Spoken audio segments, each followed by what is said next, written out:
how you can fix your Netflix not updating your payment.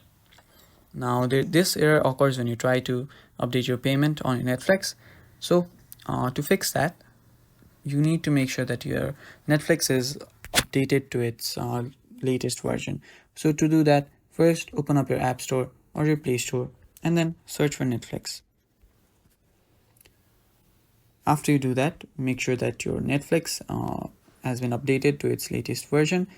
If it's not been updated, there will be an update option, except instead of this open option. Make sure that you update your Netflix. And if it still does not work, and if your Netflix still does not fix the error problem, make sure that your iPhone has been updated to its latest software version. So to do that, first go to your general, go to your software update on your settings, and then check for the updates.